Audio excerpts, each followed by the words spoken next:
अनेक वेळा शिंदे गटातल्या आमदारांचे अनेक ऑडिओ क्लिप असतील, मारतानाच्या असतील किंवा अधिकाऱ्याला शिवाय देताना असतील असे व्हिडिओ व्हायरल होतात. नाही, आपण बघतोय ना आता एकंदर जर पाहिलं तर IPS IASच्या अनेक बदल्यांमध्ये पोस्टिंगमध्ये ह्या गद्दारांकडून पैसे मागितले जातात.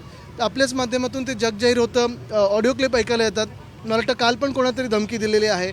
एका व्यक्तीचं तर किडनॅपिंग करतानाचा व्हिडिओ आहे.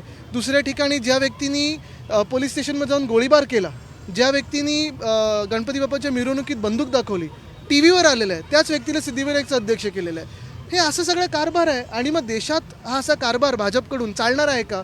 उद्या आपण गुड गव्हर्नन्स डे साजरा करतो, पण आपण हे लक्षात घेतलं पाहिजे की गुड गव्हर्नन्स एका बाजूला, महाराष्ट्रात गव्हर्नन्सच विसरलेले लोक बसलेले आहेत. आणि हा प्रॉब्लेम आज दुर्दैव आपल्या महाराष्ट्राचा आहे. विधानसभा मतदारसंघामध्ये ज्या पद्धतीने बरेचसे गोगावले आणि वक्तव्य केले होते त्याचा निषेध करण्यासाठी तुमच्याकडून मोर्चा काढण्यात आला, मात्र आपण बघितलं प्रकार काय घडला. मला वाटतं अतिशय निर्लज्ज, नीच असं घाणेरडं वक्तव्य त्यांनी केलेलं आहे, पण हे त्यांच्या मनातलं आणि हृदयातलं सगळं बाहेर येतं. वंदनीय हिंदू सम्राट बाळासाहेब ठाकरेंबद्दल असे विचार करणं आणि असं कोणालाही सांगणं, जे काही त्यांनी शब्द वापरले, हे अतिशय चीप आणि निर्लज्जपणाची लक्षणं आहेत. तुमच्याकडून असं म्हटलं जातं की शासन आपल्या दरबारी जो कार्यक्रम आहे तो उधळून लावण्याचा प्रयत्न करू आणि मुख्यमंत्री. मला वाटतं पहिली गोष्ट म्हणजे जी आश्वासनं आत्तापर्यंत महाराष्ट्रात दिलेली आहेत ती एकसुद्धा पूर्ण झाली आहेत का? आता इव्हन मराठा आरक्षणावर काय सांगितलं त्यांनी, आम्ही फेब्रुवारीमध्ये अधिवेशन लावू. हे सरकार टिकणार आहे का तोपर्यंत, की काही त्यांनी सेटिंग केलं मोठं टिकवण्यासाठी?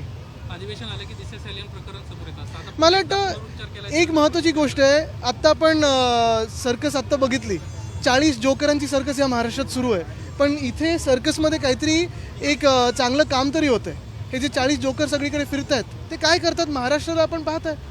आता उद्या MTHL उद्घाटन करतात की नाही करतात? शेवटी प्रश्न तोच होता माझा की ते आणि त्याच्यानंतर कोस्टल रोड MTHL आहे. MTHL 2 महिन्यापूर्वी तयार आहे, रंगरंगोटी थांबवून ठेवलेली कारण यांची तारीख नव्हती. कोस्टल रोडचं काम डिले झालेलं आहे, वरळी शिवडी कनेक्टरचं काम डिले झालेलं आहे. आपण पाहता अनेक अशी कामं आहेत. दिघा स्टेशन 8 महिने तयार होऊन पेंडिंग आहे.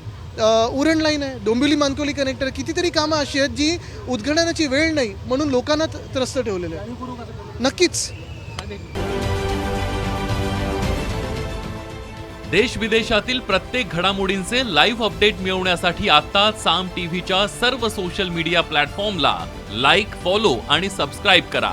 तसंच सर्व नोटिफिकेशनसाठी बेल आयकॉन प्रेस करायला विसरू नका.